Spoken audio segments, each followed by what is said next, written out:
Okay, the 1-4-1 offense has become a very important offense in the last couple of years in Division I lacrosse because it supplies such great spacing, and it supplies, because of the influx of sliding defenses, it makes it easier for the kids to determine where the slide is coming from. And there's two ways to teach the 1-4-1. We're going to start with the part method and then get to the whole. The first group of people that we have to talk about are the perimeter people. And the concept for the perimeter people is very simple. It's a diamond shape with 1, 2, 3, and 4 being the offensive players, and it turns to a box when there's movement. Now, years ago, whenever, say, number 3 would make a dodge, years ago, we used to clear number 4 through to the ball side. And what happened is defenses became more clever, knowing this guy went into the middle without a whole lot that could be done with him, and now their defender is sliding off of 4 and doubling 3. So one of the things that we had to change to make the 1-4 more effective, instead of clearing through, what we do is back down on ball side. And that's where the term diamond to a box comes. When 3 dodges towards 4, 4 backs down, and now 2 takes a new spot on the diamond to a box shape. So 3 comes this way, 4 backs down, 2 will defend the defensive end, and 1 comes to ball side. So the perimeter players are diamond to a box. The same thing goes into effect if, say, 2 dodges. We're in a diamond here. If 2 makes a dodge, if 2 dodges to the middle of the field, we don't let 3 clear through, we move him away. 4 moves down, and 1 starts to come ball side. So it starts to take a shape of a square rather than a diamond. And it's a very good teaching point, and your kids can understand it and put themselves in positions to be successful. This 1-4-1 is difficult to guard if guys use a 2-pass philosophy. And what we mean about this, and I think this is probably the most important key to the 1-4-1, is a 2-pass philosophy. Kids today have a tendency that once the ball is thrown to them, they immediately look to make a play, whether it be a shot themselves or a feed themselves, look to see if exhaust every opportunity. With the way that this offense is set up, is what we look to do on it is to dodge, throw, throw again, and dodge. And that concept's pretty simple, because if you have 4 defenders here, we'll call them D1, D2, D3, and D4. And let's say the ball is with 3. If 3 dodges right here and D2 slides to him, we'll throw the ball to 4.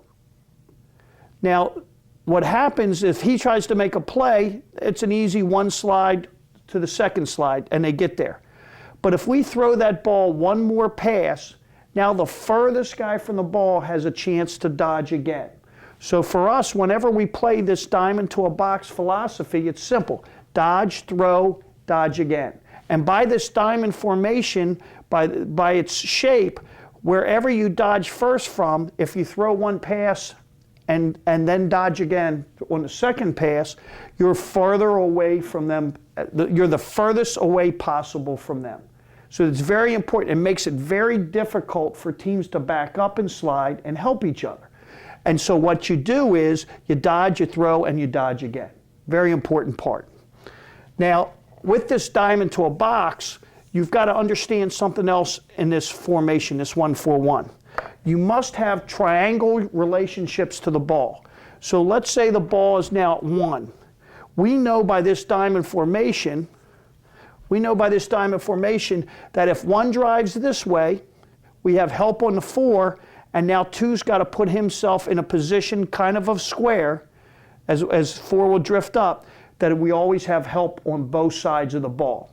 And what that does allows you to do is if they slide from somebody, you always have somebody available, and if they slide away from the direction of the ball, you always have help on both sides. It's a very important factor. Another important factor in this offense is to catch and square, and you'll see that on the videotape later. We don't catch and roll behind us. We always catch with the idea that we're going to be looking at the goal and trying to recognize and find out where the help is. So this formation is a very easy thing to teach. It gives them tremendous spacing on the way that you do it, and it gives you some opportunities to give your players some space to make the proper decision. The second thing it does is it gets the ball from one side of the field to the other. And for purposes of teaching this right now, how we do it at the University of Maryland, this area behind the goal is called X, and this area center top is called point, X and point. So when we play offense, we want to get the ball, if the ball is off those two areas, once we dodge or we throw or there's a ground ball, we want to get the ball to X or to point. It's a very important, so that allows us to attack both sides. Another important rule for us in anything that we do besides catching and squaring is catch, square, and attack opposite. We believe, once again, that we want to get the ball, if you draw a line from there to there, if the ball's on this side of the line, we want to get the ball to the other side. It makes it more difficult for a team to help out or to back up and to be able to slide and go through a rotation. So it's a very important thing. Another important thing about the 1-4-1 is the positioning of the wings. There's a couple ways you can do this.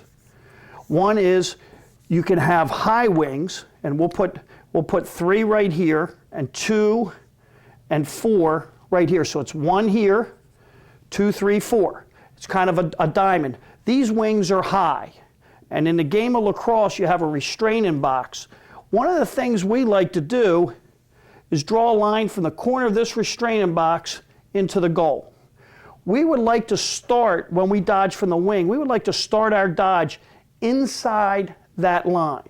So when we'll do a drill, and you'll see it on the videos, when we pull the box to us, say 2 starts to go and rolls back, 3 comes over, and 4 comes in, we throw 2 passes, 1, 2, and now we can attack inside and out. And that gets us to the next theory right now, that what happens in this 1-4-1, why this 1-4-1 has been so successful over the years, is because defensively, people have drawn a line down the middle of the field, and if you're on this side of the field, they want to keep you over there. If you're on this side of the field, they want to keep you there. So what they've done for years now is force kids to dodge down the alley, like that, and that the goalie, with his positioning, will make it a more difficult shot to make. So what offenses have done is says, okay, instead of having a right-hander in this spot who has to go to his weak hand, or a left-hander in this spot who wanted to get to the middle of the field and the defenses didn't allow it, what we've now done is we put our strong guys opposite. We put our lefties here and our righties here. So by the nature of the defense, if you're forcing them down the side, you're forcing them to their strong hands. And that's been a very important adjustment that offensive teams have made. They flip, what used to be, the players used to flip sides and try to get to the middle of the field. The defense is doing such a good thing. Now the offenses are saying, okay, you want to push me down the side, you'll do it to my strong hand. So the passes are harder, the dodges are harder, and they're going to their strong hands. So that's a very important part. So one of the things that we'll try to do is the positioning of the wings in the 1-4 has a lot to do with what we're looking to accomplish. We can have the wings low and try to attack in this area. Same thing on this side, the wings low. Or we can have, as I just showed you, the wings high. So the positioning of the wings is very important. Another thing is in lacrosse, at Division I lacrosse and high school now, there are only 4 long sticks. So when you're playing 6-on-6 offense, there are 4 long sticks and there are 2 short sticks. Where you position your short sticks has a lot to do with what you're looking to attack. With this 1-4, as we get further along with it, normally you'll see teams put the long sticks where 1 and 4 are. And so offenses will put the short sticks where 2 and 3 are. And so what you'll see is you can also play some games. Say shorties here, shorties here. What you can do is switch 2 and 1 or switch 3 and 1. And that's called an invert. And that's a very difficult thing to guard because you're asking a guy with a shorter stick, a 42-inch stick, to cover another guy, whether he be a former attackman or a midi, and try to not allow him to get to the top of the goal.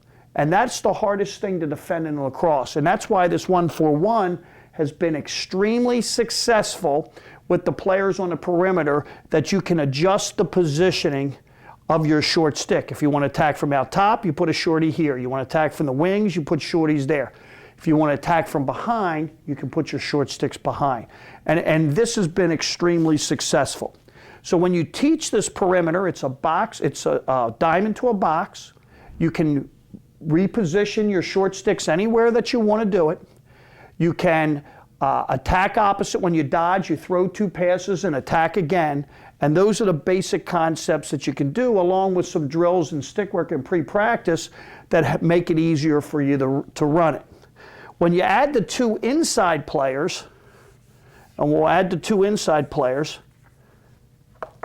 their positioning also changes as the ball changes. And we'll put them in as 5 and 6.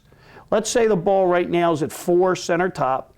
What we do is put 5 and 6 down flat. We have them facing the ball. If the ball was out here, we have them facing the ball with their sticks up. When the ball is here, very important to us, so that if we have to pop, we can read where the ball's going, we can help it out any way that they can. When the ball goes to a corner, say 2 or 3, we'll move the ball right now to say 3. 3 gets a little higher, he's going to dodge. What we do is we adjust 5 and 6. We place them on the far side wing in a stack. So anytime the ball's in 2 or 3, we're on the opposite pipe in a stack. And what that allows us to do is to get better spaced, and it also allows us to be able to cut one guy to the ball and one guy backside. So if 3 dodges down the alley, whether it be 5 or 6, we could curl 6 to the ball and 5 to the backside pipe. And so now we have everybody. 4 will rotate over from the diamond to the box, 2 can shield down a little bit, and 1 shows the ball side, and we're almost in that box. It's kind of off center, we're in that box formation. When the ball goes from the corner to X, which in this case would be 1, when the ball goes from the corner to 2 or 3 to 1, our rules are simple. We have 2 posts here, 1 here and 1 here in the goal. We make sure we cut 2 guys to the pipes. And the reason being is usually when 3 dodges, one of these 2 defenders is going to come, 1 guy split in 2, so when we throw the ball to X, we attack, we're going to fill both pipes. We're not sure which guy is going to be covered. And that's and you need these guys to cut hard with their sticks to the outside, with their shoulders being led, and fill down those pipes. So it's a very important thing. Now the last thing that we do when we add in the perimeter players and the crease guys is we'll also have a short stick, as we talked earlier, we'll invert. So say we put 2 behind, put 1 inside, 5, now 4 goes out here, you got 6 and 3. And this is a situation we talked about as an invert, that we've got a short stick behind. What happens defensively a lot of times, if they don't slide, obviously we can just run and dodge and come around and score, and one of these 2 men is responsible for backing up. But at our level, you see a great deal of guys getting ready to commit. They designate a slider, put a defenseman down here, crash another guy here, and so we'll put circles around the defenders. There's a defender on the ball, and they get to this situation. So they designated that this guy right here, we'll make him D1, D2, D3, D4, D5, and D6. They designated, okay, D1's going to go. We know we're having a difficult time playing number 2. So we're going to designate and have him ready to go. And say 2 starts to go top side, they crash him down and go early. They commit to sliding to putting 2 on the ball. If we maintain our position here, there's really not a lot of help. They have gotten tighter and tighter on us. They've made it difficult. They put 2 on the ball, and really the only real sure pass you have is out to the 3 on the ball side. So what we do in this situation, if we have a mismatch behind a goal, is we roll 1 behind. We roll him off with the idea that now we're going to surround the ball in a triangle again. So that if they come early, 2 rolls to the outside, bangs it to 1, and now we're stepping in and playing. And so that's a roll-off guy. So anytime we invert in a single invert in a 1-4-1, we put a short stick behind. One of the things we look to is to try to roll off opposite. Now what we'll do is we'll know the strengths of number 2. Number 2 may be a strong righty or a strong lefty or a good inside roller. So one will know the strengths of his teammate and try to position himself knowing the move that he likes to do and getting to the side. If we do roll off and get the ball to 1, we are automatically attacking, preparing to throw another pass for either a dodge or shot. So by your spacing and your positioning on here, the 1-4-1, you've put a defense into stress because they have a bad matchup behind the goal. So it's very, very important. So you get good crease play, you get good perimeter play, dime into a box, you can pull the box as we talked about doing. You'll see out on the field about pulling the box, and we'll be able to give good spacing and give kids options where they can see a slide, not be intimidated by the slide, and know that there's a triangle relationship around the ball.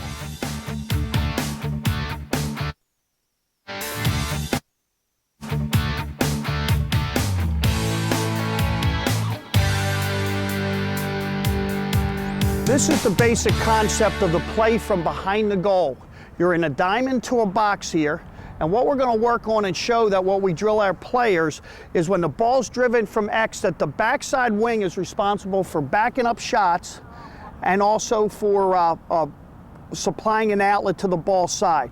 The good thing that this 1-4 does is it puts you in a position where you always have a triangle help to the ball. Here Andrew drives left-handed, he's being doubled, Billy moves down, we throw it, we've got 2 passes, and we can shoot right off of it. So it gives you spacing. That time Andrew drove right-handed, the next time here he'll drive left-handed, and we'll try to do the same thing. Again, this is the second, the idea is that this guy at X is going to drive, and this gives you the triangle relationship that you need to be able to attack either side. Ian does a good job of setting up. Billy goes hard right off of that. Notice how Billy's prepared to go right off the catch.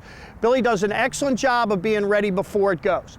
That's the first thing. Now let's work on the second one, high wing dodges, okay? Number 34 and number 33, they're the high wing dodgers on this 1-4. They're gonna work to go inside to outside, a very important concept. They're gonna wind up driving to the middle to wind up going down the alley to get a shot. The importance is they gotta take them inside to drive outside, and then they can play. The key with the 1-4 is you can adjust the positioning of your wings. Your wings can be high if you want to go down the alley, or they can be low if you want to go top side. Billy catches the ball low, he goes right at goal line, throw it again, step down, and you can shoot. Once again, if you notice, wherever the ball is, there's always 2 guys on either side to support the ball. If they were going to slide from X, then Andrew could follow. Good. Okay, that's the perimeter of the 1-4. Now, the big thing to remember about the 1-4, we have put our short sticks in this 1-4, we have put them on the wings right now because of the way defenses split the field in half and allow him to dodge down the alley. We can change the positioning of our short sticks. Let's say we decide to invert, let's exchange, put Billy at X there, and put Joe up on the wing. What that does is cause a whole different problem now, because now they have a short stick that's defending against the goal, and now Billy and Brendan will have the short sticks there. So you put defensemen in different positions. Where you adjust your wings, where you put your short sticks have a lot to do. So each week as a coach, you determine a team's poor against invert, you put them where Billy is. Goalies maybe has a tough time stopping, or he's a left-handed goalie, has a tough time stopping a right-handed alley dodge, you could put him up here. So you can arrange the positioning of your short sticks to really give you some interesting things offensively. And so now what we're going to do is add the crease players. And what I'm going to try to do with the crease players is give them what they want to do. When the ball's out top, give the ball out top. Our perimeter players, put your sticks up in the air. Our perimeter, sticks up in the air, perimeter players, they're in that diamond right there. What we're going to do with the 1-4 is our crease guys are going to have some positions. When the ball's up top with Ian, we're going to be at the inside pipes here with facing the ball. So we're in this position here so that if something happened, Joe could pop up and get the ball from Ian if he was open. If the ball went back out here to Billy maybe, You know, Joe could make a curl cut, he could be open. So when the ball's out top with Ian, our inside players are gonna be on the ball side pipes with their sticks up ready to catch. Okay, when the ball is on the wing, Brendan, you come up and get it, we're gonna be in a stack. Let's get in a stack. Okay, and you notice right now the stack is gonna be on the opposite pipe. Okay, we're gonna be ready to play. We've got our guy at X, but what we're gonna do is we're gonna always send one cutter to the ball if Brendan dodges right to left, and one cutter backside, so that we have good spacing, and as that happens, Ian's moving over to replace him, you're coming to the ball side, and Billy's gonna adjust his positioning, you probably adjust down, Billy. So now we have a guy to the ball side, a guy to the backside, we have help at X. If we get in trouble, we can always roll back, play it, and now we've pulled the box. Now, when we pull the box and throw, Andrew can either cut right back to the ball and Joe can come opposite, or let's try it again. Pull the box again, and this time, Joe, you set a pick. All right, so we'll take it around. And Brendan's gonna start, we're gonna start it, and Brendan's gonna roll back. Good, he dodges, we roll back, nothing there, we pull the box, and now we have Joe show to the ball. You always have to be covered, Joe. And now when the ball gets to X on the inside, we're always crashing the pipes. So we have a couple different things. When the ball's out top with the crease, ball's out top, we are down flat and low with our sticks up ready to catch. When the ball's on the corner, we're in a stack opposite pipe. Having one guy, when he goes, one guy to the ball, one guy backside. When the ball gets to X, we're crashing the pipes one way or another. We can do whatever we can do, we'll always cut two guys to the ball. So those are the actions that we use inside for the crease with the 1-4. You can drill this inside work down the other end while you're working the perimeter stuff. The important thing is to make sure when that ball gets to X, that we split both pipes, we paint both posts.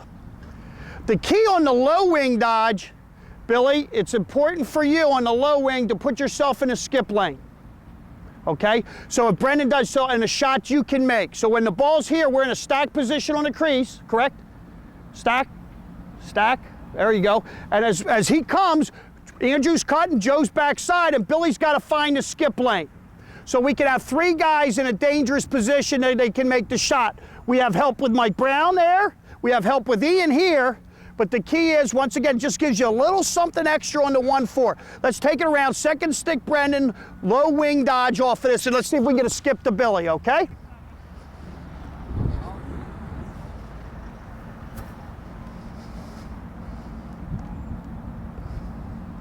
Good action inside there. Good. That's well done. Okay, this time Billy will do it with you, okay? Billy will dodge, Brendan will be in the skip lane. This time, skip it to Brendan.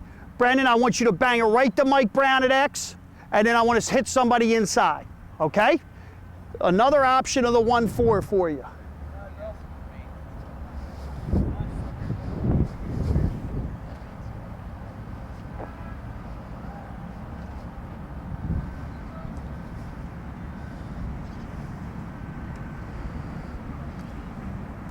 Good. And that's why when the ball gets to X, you always want to have guys fill in the post. That was well done. In the old days, what used to happen is, if Ian drove this way, Billy would go through.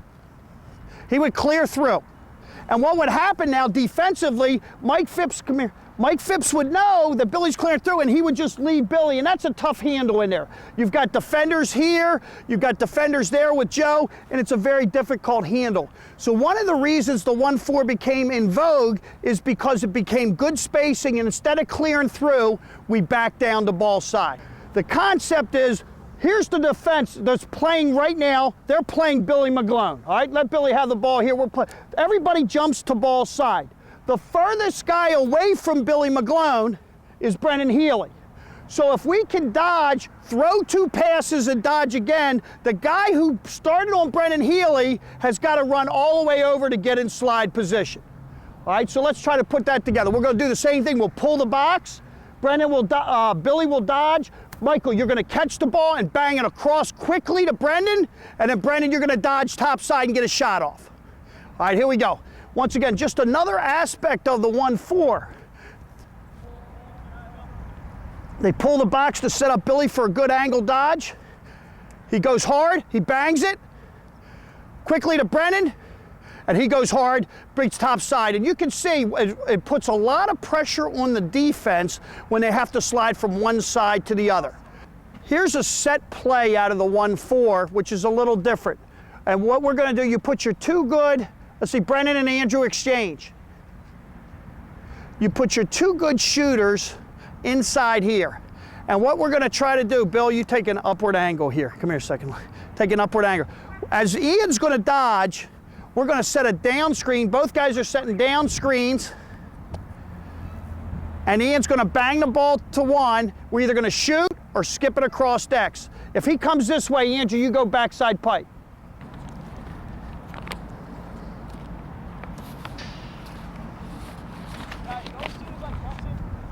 Go now, Bill.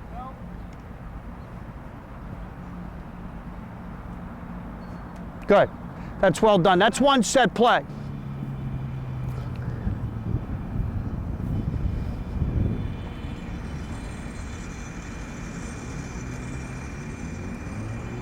Good. Good fundamentals there.